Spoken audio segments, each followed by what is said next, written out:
Title: Hindi pinansin ang lola at apo sa bangko, isang oras ang lumipas, napaluha ang lahat. Intro, YouTube hook. Huwag kalimutan mag-like, mag-subscribe, at mag-comment sa video. May mga pagkakataon sa buhay na ang isang simpleng pagkakamali ay nagiging malaking aral para sa lahat. Minsan, hinuhusgahan natin ang isang tao base lamang sa kanyang itsura. Ngunit paano kung ang taong iyon ay may dalang kwento na kayang baguhin ang buhay ng lahat? Ito ang kwento ng isang matandang babae at ng kanyang apo na hindi pinansin sa loob ng isang bangko. Ngunit makalipas lamang ang isang oras, ang buong bangko ay napuno ng katahimikan at kalaunan ay ng mga luha. Ang tahimik na umaga sa bangko. Isang malamig na umaga sa lungsod ng Maynila. Maaga pa lamang ay marami ng tao sa loob ng Golden Trust Bank. Abala ang lahat. May mga negosyante, empleyado, at mga taong may iba't ibang transaksyon. Sa loob ng bangko, makikita ang mga teller na mabilis na nagbibilang ng pera, habang ang mga customer naman ay naghihintay sa kanilang numero. Sa pintuan ng bangko, pumasok ang isang matandang babae. Siya ay si Lola Carmen, 72 taong gulang.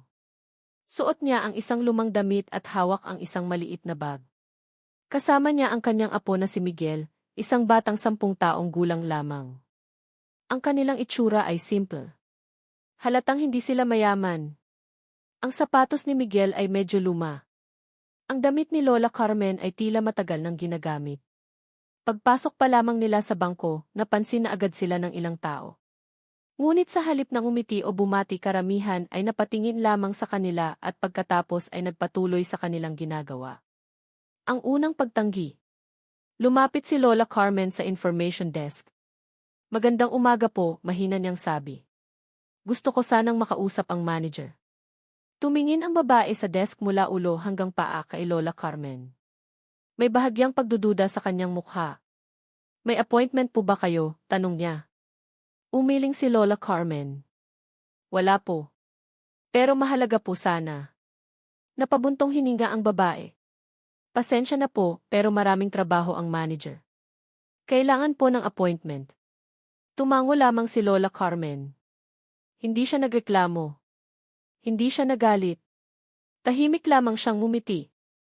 Ang paghihintay. Umupo si Lola Carmen sa isang sulok ng bangko. Katabi niya si Miguel na mahigpit na hawak ang kanyang kamay. "Lola, bakit hindi tayo pinapasok?" tanong ng bata.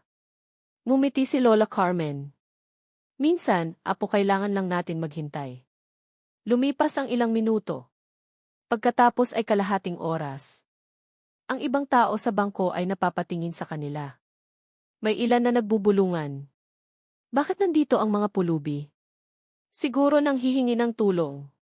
May bangko ba silang pupuntahan? Narinig iyon ni Miguel. Nayuko siya.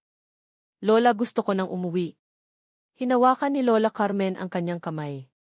"Huwag kang mag-alala, Miguel. May dahilan kung bakit tayo nandito." Ang hindi inaasahang pangyayari. Habang lumilipas ang oras, dumating ang isang lalaking nakasuot ng mamahaling suit. Siya ay si Daniel Reyes, ang branch manager ng bangko. Pagpasok pa lamang niya, binati siya ng mga empleyado. "Good morning, sir." Umiti siya at tumango. Ngunit habang naglalakad siya papunta sa kanyang opisina, napansin niya ang maglola sa sulok. Huminto siya. Tiningnan niya sila ng mabuti. May kakaibang pakiramdam sa kanyang dibdib. Para bang may pamilyar sa matandang babae. Ngunit hindi niya agad maalala kung saan. Ang paglapit ni Miguel. Biglang tumayo si Miguel. Lumapit siya kay Reyes. "Sir, pwede po ba kayong makausap ng lola ko?" Nagulat ang manager. Hindi siya sanay na may batang lumalapit sa kanya sa loob ng bangko. "Bakit?" tanong niya. "Importante daw po." Tumingin si Reyes kay Lola Carmen. Umiti lamang ang matanda. Ngunit may lungkot sa kanyang mga mata. Ang simula ng misteryo. Lumapit si Reyes sa kanila. "Magandang umaga po," sabi niya. "Ako si Daniel Reyes, ang manager dito." Tumayo si Lola Carmen. "Magandang umaga din, iho." Napansin ni Reyes ang boses ng matanda. "May kakaibang pamilyar dito. May kailangan po ba kayo?" Mabagal na binuksan ni Lola Carmen ang kanyang maliit na bag. Kinuha niya ang isang lumang envelope. Iniabot niya ito kay Emil Reyes. Pakibasa po. Tinanggap iyon ng manager. Habang binubuksan niya ang sobre, napansin ng mga empleyado ang nangyayari. Unti-unti silang lumalapit. Tahimik na nanonood. Nang mabuksan ni Emil Reyes ang envelope, biglang nagbago ang kanyang mukha. Namula ang kanyang mga mata. At ang kanyang kamay ay bahagyang nanginginig. Ang tanong na nagpabago ng lahat. Tumingin siya kay Lola Carmen. Sa saan ninyo ito nakuha? Mahinang umiti ang matanda. Matagal ko nang itinatago yan. Tahimik ang buong bangko. Lahat ay nakatingin sa kanila. Pagkatapos ay sinabi ni Lola Carmen ang mga salitang hindi inaasahan ng lahat. Iho, ikaw ang may-ari ng perang ito. Biglang nagkagulo ang isip ng mga tao. Ano ang ibig sabihin ng matanda? Bakit parang kilala niya ang manager? At bakit tila emosyonal si Jimmy Reyes? Ang simula ng katotohanan. Huminga ng malalim si Jimmy Reyes. Pagkatapos ay sinabi niya ang isang bagay na lalong nagulat sa lahat. Kilala ko kayo eh. Tumigil siya sandali. Lola Carmen, kayo po ba iyon? Napatakip ng bibig ang ilang empleyado. Nagulat si Miguel. Ngumiti si Lola Carmen. Iho. Matagal na. At doon nagsimula ang kwentong magpapabago sa buhay ng lahat sa loob ng bangko. Investee Part 1. Title. Hindi pinansin ang lola at apo sa bangko, isang oras ang lumipas, napaluha ang lahat. Huwag kalimutan mag-like, mag-subscribe, at mag-comment sa video. Ang katahimikan sa bangko. Matapos marinig ng lahat ang sinabi ni Lola Carmen, biglang natahimik ang buong bangko. Halos lahat ng tao ay napatingin kay Emil Daniel Reyes at sa matandang babae. Hindi nila maintindihan kung ano ang ibig sabihin ng sinabi ng matanda. Ang mga empleyado ay nagkatinginan. Ang mga customer na kanina ay abala sa kanilang transaksyon ay tumigil sa kanilang ginagawa. Lahat ay naghihintay kung ano ang susunod na mangyayari. Si Amy Reyes ay tila hindi makapaniwala. Ang kanyang mga mata ay nakatutok sa lumang papel na hawak niya. Ang papel na iyon ay tila napakahalaga. Unti-unti siyang huminga ng malalim. Pagkatapos ay muli niyang tiningnan si Lola Carmen. Talaga po ba kayo si Lola Carmen? Tanong niya. Mahinang tumango ang matanda. Iho. Mga alaala ng nakaraan. Unti-unting bumalik sa isip ni A. Reyes ang mga alaala ng kanyang kabataan. 20 taon na ang nakalipas. Si Daniel noon ay isang batang mahirap. Lumaki siya sa isang maliit na barangay sa probinsya. Ang kanyang pamilya ay walang pera. Ang kanyang ama ay isang tricycle driver. Ang kanyang ina naman ay naglalaba sa mga kapitbahay. Kahit mahirap ang kanilang buhay, nagsisikap si Daniel sa kanyang pag-aaral. Pangarap niyang makatapos ng kolehiyo at mabigyan ng magandang buhay ang kanyang pamilya. Ngunit isang araw, may nangyaring hindi niya inaasahan. Nagkasakit ng malubha ang kanyang ama. Kailangan nila ng malaking halaga para sa ospital. Ngunit wala silang pera. Wala silang matakbuhan. Hanggang sa dumating ang isang tao na nagbago ng kanilang kapalaran. Ang mabuting matanda. Isang gabi, habang umiiyak si Daniel sa labas ng ospital, may lumapit sa kanyang matandang babae. Anak, bakit ka umiiyak? Siya iyon. Si Lola Carmen. Ikinuwento ni Daniel ang kanilang problema. Sinabi niya na baka mamatay ang kanyang ama dahil wala silang pambayad sa ospital. Tahimik lamang na nakinig si Lola Carmen. Pagkatapos ay kinuha niya ang isang envelope mula sa kanyang bag. Iniabot niya iyon kay Daniel. Nandito ang pera.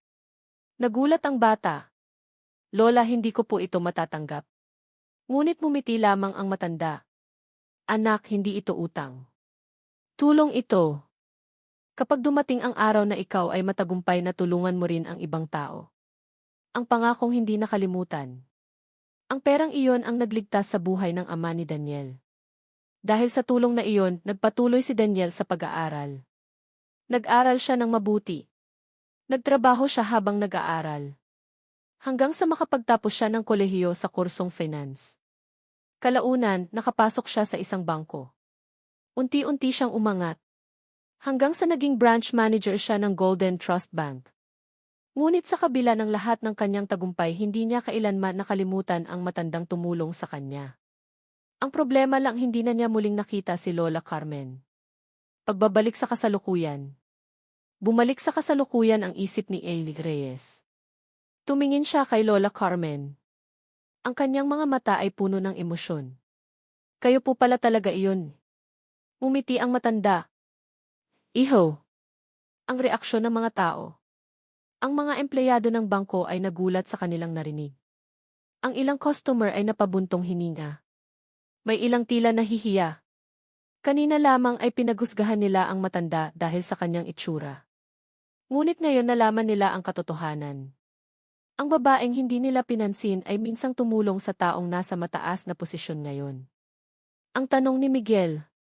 Sa tabi ni Lola Carmen, tahimik lamang na nakikinig si Miguel. Hindi niya alam ang buong kwento. Lola, ano ang nangyayari? Tanong niya. Umiti ang matanda at hinaplos ang ulo ng bata. Matagal na kwento na ito, apo. Ang pasasalamat ni Amy Reyes. Hindi napigilan ni Amy Reyes ang kanyang emosyon. Lumapit siya kay Lola Carmen. Bigla siyang yumuko sa harap ng matanda. Nagulat ang lahat ng tao sa bangko. Ang manager ng bangko yumuyuko sa isang simpleng matanda. Maraming salamat po, sabi niya. Kung hindi dahil sa inyo, hindi ako magiging ganito ngayon. Ang tunay na dahilan. Ngunit umiling si Lola Carmen. Iho, hindi ako pumunta dito para magpasalamat ka. Nagulat si Amy Reyes. Kung ganoon po, bakit kayo narito? Tahimik sandali ang matanda. Pagkatapos ay tumingin siya sa kanyang apo. Ito ay para sa kanya. Tumingin si Amy Reyes kay Miguel. Ang bata ay tila naguguluhan. Ang bagong kahilingan. Huminga ng malalim si Lola Carmen. Matanda na ako.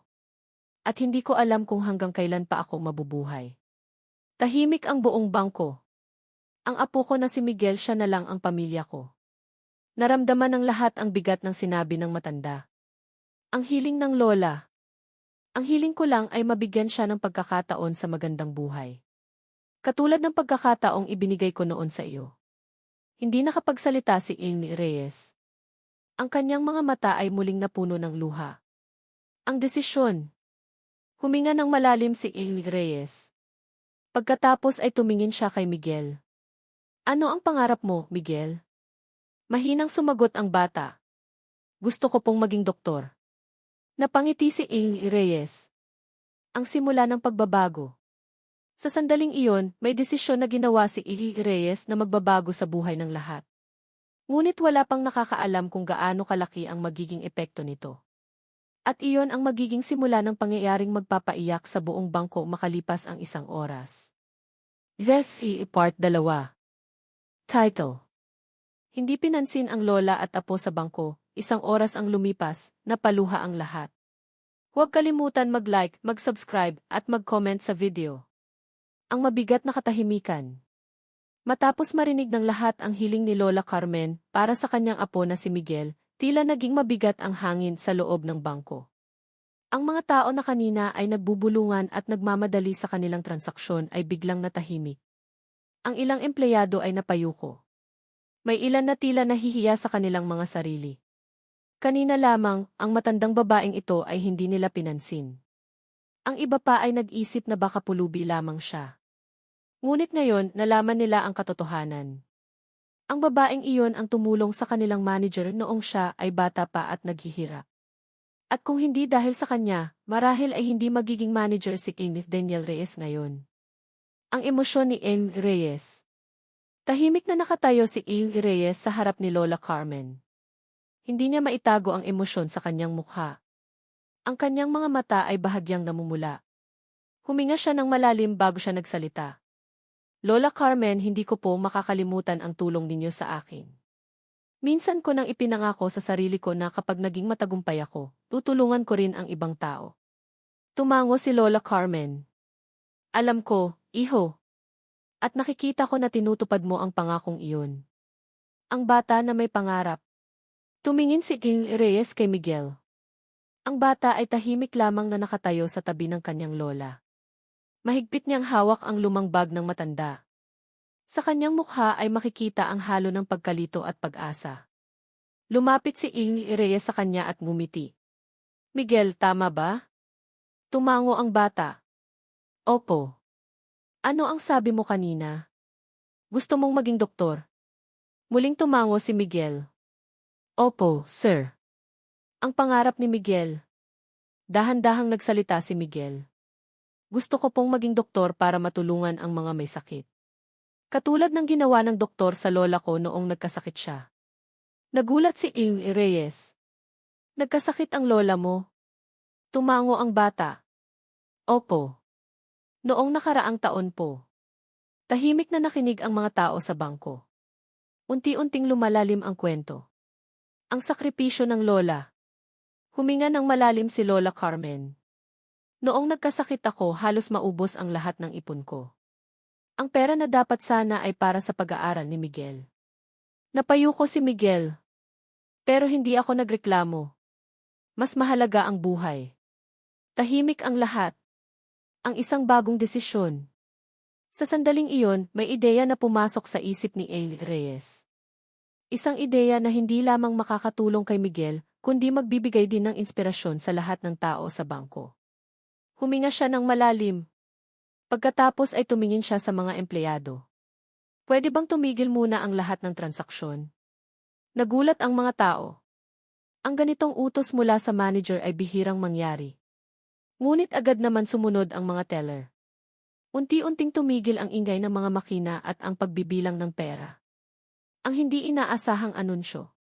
Lumapit si E. Reyes sa gitna ng bangko. Ang lahat ng tao ay nakatingin sa kanya. Ladies and gentlemen, sabi niya.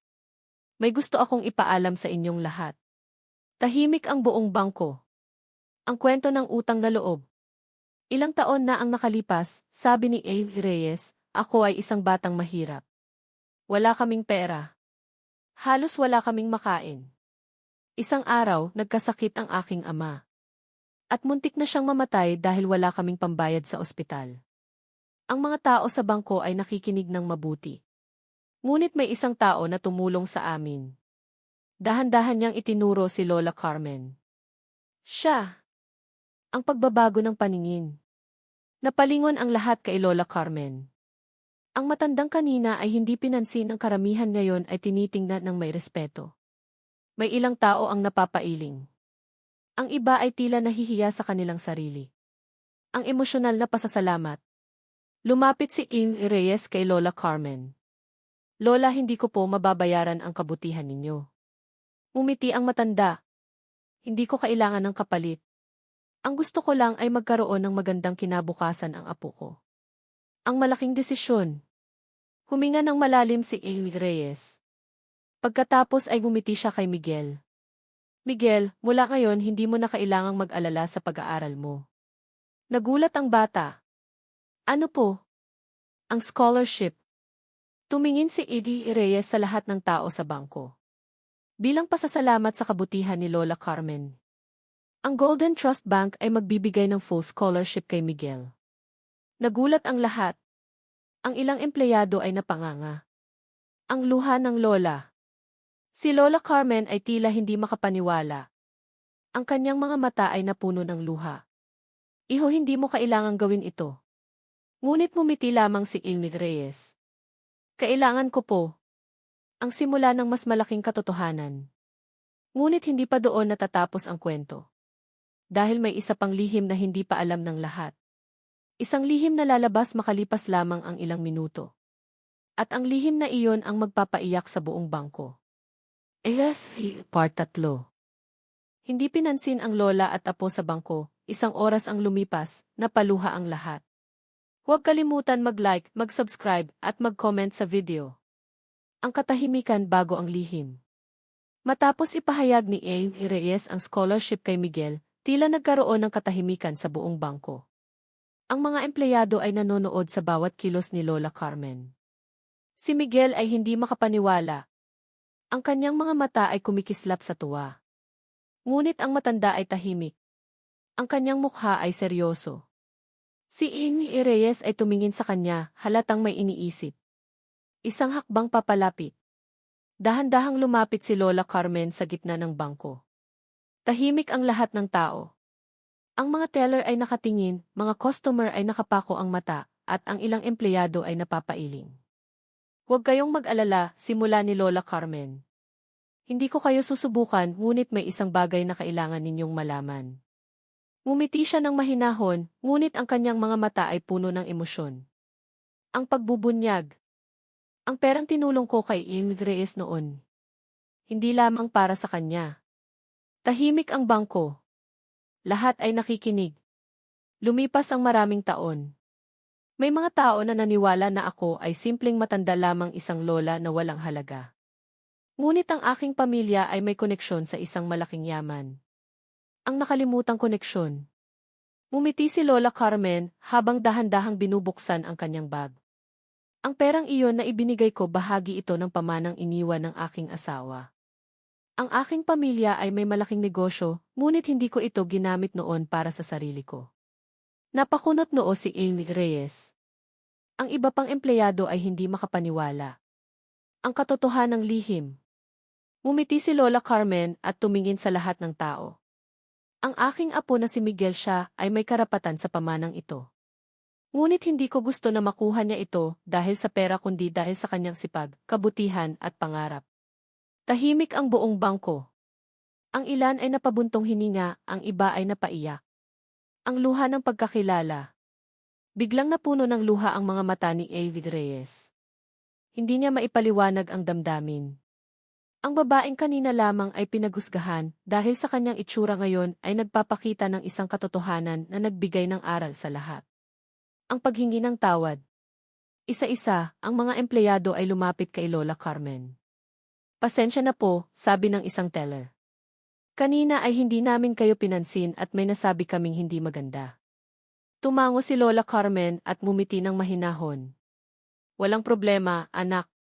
Ang mahalaga ay natutunan ninyo ang tamang aral. Ang pagkilala sa pagkabuti. Si Miguel ay nakatitig sa kanyang lola. Huwag kang mag-alala, apo, sabi niya. Ang pinakamahalaga ay natutunan nila ang kabutihan. Ang bata ay napangiti. Ang malaking lihim ng bangko. Ngunit hindi pa doon natatapos ang kwento. Si Lola Carmen ay dahan-dahang inilabas ang isa pang sobre mula sa kanyang bag. May isa pang bagay akong nais ipaalam, sabi niya. Ang Golden Trust Bank na sa tingin ninyo ay simpleng bangko lamang ay may isang lihim na proyekto. Ang proyekto para sa mga bata. Hinihikayat namin ang mga batang mahihirap na tulad ni Miguel, patuloy niya. Naglalaan kami ng scholarship at tulong para sa edukasyon ng mga bata. Ang ilan sa mga empleyado ay napamangha. Si Amy Reyes ay ngumiti. Si Miguel ang unang batang tatanggap ng espesyal na programa na ito, sabi niya. Ang bata ay hindi makapaniwala. Ang kanyang mga mata ay kumikislap. Ang aral para sa lahat. Tahimik ang bangko. Lahat ay nakikinig sa bawat salita ni Lola Carmen. Ang tunay na yaman ng isang tao, sabi niya, ay hindi nasusukat sa kung gaano karami ang pera niya, kundi sa kabutihang nagagawa niya sa kapwa. Ang emosyon ng mga tao. Isa-isa, ang mga customer ay napaluha. Ang ilang empleyado ay hindi na nakatiis. Ang iba ay huminga ng malalim at napayuko sa kahihiyan. Kanina, hinusgahan namin ang isang tao dahil lamang sa itsura, isa sa kanila ay bulong. Ngunit ngayon, lahat ay natutunan ang leksyon. Ang pagkakaisa. Si Lola Carmen ay ngumiti sa lahat. Ang mahalaga ay natutunan ninyo ang kabutihan. At ngayon, magkakaroon tayo ng bagong simula. Tahimik ang bangko. Ngunit sa puso ng bawat tao, may bago ng pag-asa. Ang pag-ibig at pagkalinga. Si Miguel ay niyakap ang kanyang lola. Salamat po, Lola, sabi niya. Salamat po sa lahat. Ngumiti si Lola Carmen at hinaplos ang buhok ng apo. Ang mahalaga ay may pangarap ka, apo. Ang bagong simula. Ang buong bangko ay nagbago sa loob ng ilang oras lamang. Ang mga tao na kanina ay may pag-aalinlangan, ngayon ay may respeto at pagkilala. Ang kwento ni Lola Carmen ay nagbigay ng inspirasyon sa lahat. At sa puso ni Miguel, nagsimula na ang paglalakbay tungo sa kanyang pangarap. This is Part 4. Title: Hindi pinansin ang lola at apo sa bangko, isang oras ang lumipas, napaluha ang lahat. Huwag kalimutan mag-like, mag-subscribe, at mag-comment sa video. Ang huling sandali. Makaraan ang ilang minuto mula nang ibunyag ni Lola Carmen ang lihim tungkol sa scholarship at tulong para sa edukasyon ni Miguel, tahimik ang buong bangko. Ngunit may pakiramdam sa hangin na may malapit nang mangyari, isang pangyayari na magpapabago sa puso ng lahat. Si Evie Reyes, na dating bata at minsang tinulungan ng matanda, ay nakatayo sa harap ng lahat ng tao, at halatang may emosyon na hindi niya maikubli. Ang luha ng pagkakakilala. Mahal kong mga kaibigan, panimula ni Evie Reyes. Tayong lahat ay natututo sa buhay. Ngunit may mga pagkakataon na ang simpleng pagkilos ng isang tao ay nagbubukas ng pinto sa mas malaking pagbabago. Napatingin ang lahat kay Lola Carmen. Ang matanda, na kanina lamang ay tinuturing na simpleng lola, ay naging sentro ng atensyon. Si Miguel ay humawak ng kamay ng kanyang lola at nakaramdam ng init sa kanyang puso. Ang pag-amin ng mga tao. Isa-isa, ang mga empleyado at customer ay nagsimulang magbago ang paningin. Pasensya na po, sabi ng isang teller. Kanina, hinusgahan namin kayo, Lola Carmen. Hindi po namin alam na kayo ay may malaking puso at kabutihan. Huminga ng malalim si Lola Carmen at ngumiti. Walang problema, anak. Ang mahalaga ay natutunan inyo ang aral. Ngunit hindi dito natapos ang emosyon. Ang pagbubunyag ng matandang lihim. Dahan-dahang inilabas ni Lola Carmen ang isa pang sobre mula sa kanyang bag. May isa pa akong nais ipakita sa inyo, sabi niya. Ang kanyang mga mata ay kumikislap. Ang Golden Trust Bank ay may malaking proyekto, isang tulong para sa mga batang may pangarap, ngunit walang kakayahang makapagtapos ng pag-aaral. Napakunot ang noo ng mga tao. Si Miguel, patuloy niya, ang unang batang makikinabang sa programang ito. Si Miguel ay napahinto. Ang kanyang mga mata ay nagliliwanag sa tuwa. Ang scholarship at bagong pag-asa. Nagsisimula ang bagong kabanata ngayon, sabi ni A. Reyes. Si Miguel ay makakatanggap ng buong scholarship. Lahat ng bayarin sa paaralan, lahat ng gastusin sasagutin ng Golden Trust Bank. Napuno ng tuwa at emosyon ang mga tao sa bangko. Ang ilang empleyado ay napaluha, ang iba ay huminga ng malalim. Si Miguel ay niyakap ang kanyang lola. Salamat po, Lola, sabi niya. Salamat po sa lahat. Ang viral na climax. Ngunit may isang pangyayari pa. Si Amy Reyes ay tumingin sa lahat ng tao sa bangko. At hindi lamang si Miguel ang matutulungan, sabi niya. Ang programang ito ay magbibigay daan sa maraming batang nangangarap. Ngunit kailangan natin ng kabutihan, paggalang at malasakit mula sa bawat isa. Tahimik ang lahat. Lahat ay nakaramdam ng aral at inspirasyon. Ang pagkakaisa. Ang buong bangko ay nagbago sa isang sandali. Ang mga customer na kanina ay napapabaya, nagmamadali at may panghusga, ay nagpakita ng respeto. Naglakad ang mga empleyado sa paligid ni Lola Carmen. Pasensya na po, sabi ng isa. Hindi namin kayo pinansin. Ngayon, nakikita namin ang halaga ninyo. Ngumiti si Lola Carmen at tinanaw ang kanyang apo. Ang pinakamahalaga, sabi niya, ay ang kabutihan at pagmamahal sa kapwa. Ang emosyon ni Miguel. Si Miguel ay hindi mapigilang umiyak. Hindi dahil sa kalungkutan, kundi sa tuwa at inspirasyon. Napuno ng pangarap ang kanyang puso. Magiging doktor po ako, Lola, sabi niya, habang niyayakap ang kanyang lola. Para matulungan ko rin ang ibang tao. Ngumiti si Lola Carmen. Yan ang gusto ko, apo. Ang pag-alis ng bangko. Makalipas ang ilang sandali, ang buong bangko ay tila naging ibang lugar. Ang dating tahimik, abala at mapanghusgang lugar ay puno na ng pag-asa, inspirasyon at kabutihan. Ang mga tao ay nag-uusap ng mas mahinahon, may respeto sa isa't isa, at may malasakit. Si Amy Reyes ay tumayo sa harap ng lahat.